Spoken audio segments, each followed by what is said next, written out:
आज हम सीखेंगे 11 से विभाज्यता का नियम। आइए देखते हैं 11 से विभाज्यता का नियम क्या है। तो 11 से विभाज्यता का नियम कहता है कि यदि संख्या के सम स्थानों पर आए अंकों के योग और विषम स्थानों पर आए अंकों के योग का अंतर 0 हो या 11 से विभाजित हो तो वह संख्या भी 11 से विभाजित होगी।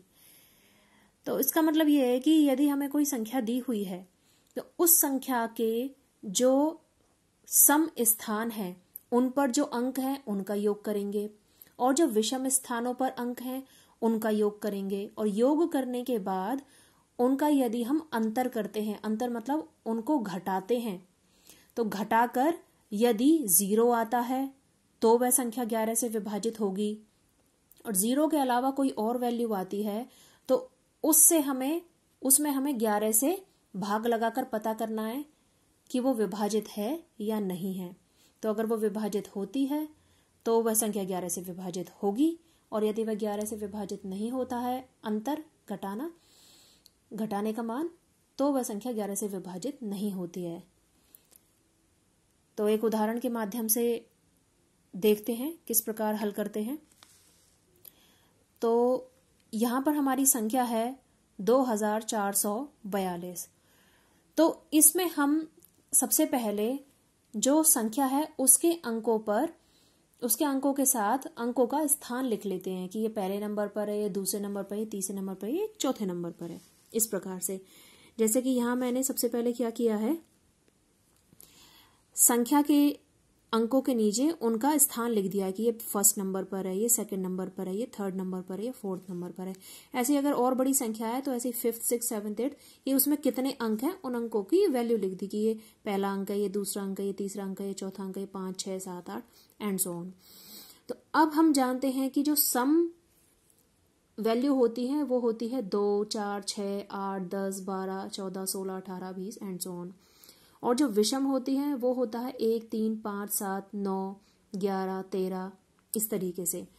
तो यहां पर हमने वही किया है, इसमें 1 2 3 4 5 करके ये इनके स्थान लिख लिए हैं। तो इसमें जो सम स्थान है उनको मैंने गोले में कर लिया है कि ये जो है और ये जो है, मतलब 2 और 4 दूसरे स्थान पर और चौथे स्थान पर जो ये अंक है ये सम है और पहले और तीसरे स्थान पर है ये विषम है। तो अब इससे क्या होगा, गोला बनाने से आसानी से हम मतलब कंफ्यूजन में नहीं आएंगे। तो हमें ज्ञात रहेगा कि ये जो है ये 4 और ये 2 ये जो अंक हैं ये सम स्थान वाले अंक हैं। तो यहां पर फिर हमने क्या किया है, सम स्थान के अंकों का योग किया है। तो सम स्थान कौन से हैं, जो दूसरे नंबर पर है, चौथे नंबर पर है, छठे नंबर पर है, 8वें नंबर पर है एंड सो ऑन। तो सम स्थानों पर आए अंकों का योग किया है हमने। तो हमारी जो संख्या है वो छोटी है तो उसमें सिर्फ दूसरे स्थान पर और चौथे स्थान पर जो अंक है वो ही आएंगे। तो दूसरे स्थान पर है 4 और चौथे स्थान पर है 2। तो इन दोनों का योग किया तो यह आ गया 6। अब ऐसे ही विषम स्थान पर आए अंकों का योग करेंगे। विषम स्थान कौन कौन से हैं, 1 3 5 7 9 11 13 15 एंड सो ऑन। हमारी संख्या में 1 है और 3 है। 1 पहले स्थान पर और तीसरे स्थान पर आए जो अंक है वो विषम स्थान पर आए अंक हैं। तो पहले स्थान पर 2 है और तीसरे स्थान पर 4 है। तो इन दोनों का योग करेंगे, ये हो गया हमारा विषम स्थान पर आए अंकों का योग। तो सम स्थान पर आए अंकों का योग भी 6 आया है और विषम स्थान पर आए अंकों का योग भी 6 है। अब हमें इन दोनों का करना है अंतर। अंतर का मतलब होता है घटाना, हमें इन दोनों को घटाना है। तो दोनों का अंतर किया हमने, 6 में से 6 गए तो अंतर आया 0। अब चूंकि नियम ये कहता है कि यदि सम और विषम स्थानों पर आए अंकों के योग को जब घटाएं तो अंतर अगर 0 आता है तो वह संख्या 11 से विभाजित होती है। तो यहाँ पर वही आया है कि हमारा जो अंतर आया है वो 0 आया है, तो इसीलिए ये जो संख्या है ये 11 से विभाजित है।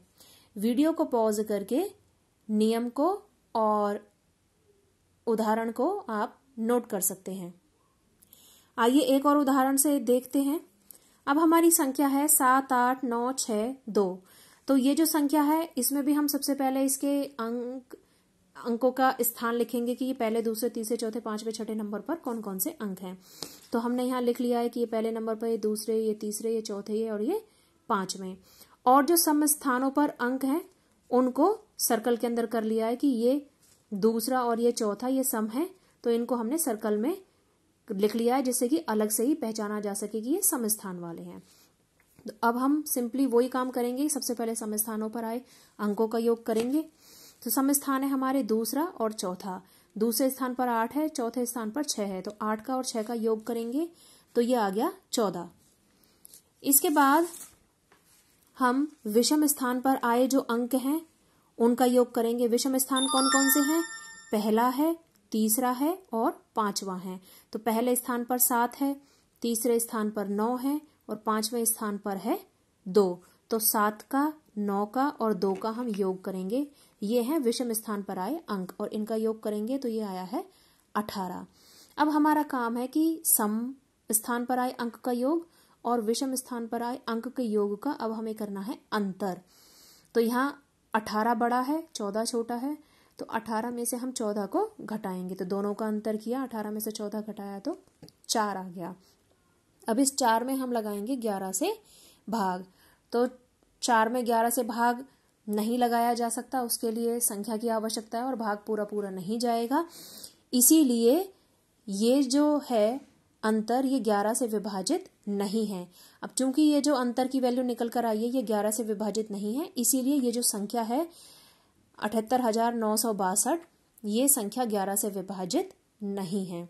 तो इस तरीके से आप बड़ी से बड़ी संख्या को उसके समस्थान और विषम स्थान मेंशन करके उनके अंकों का योग ज्ञात करके और योग करने के बाद घटाना करके आसानी से आप पता कर सकते हैं कि वह संख्या 11 से विभाजित है या नहीं है।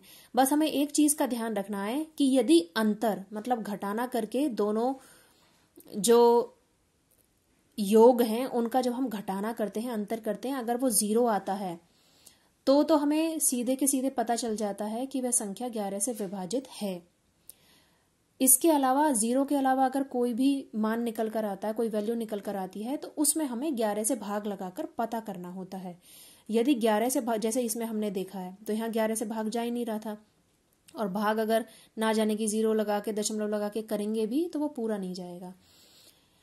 तो यदि भाग पूरा पूरा चला जाता है तो वह संख्या 11 से विभाजित होती है और यदि भाग पूरा नहीं जाता है तो वह संख्या 11 से विभाजित नहीं होती है।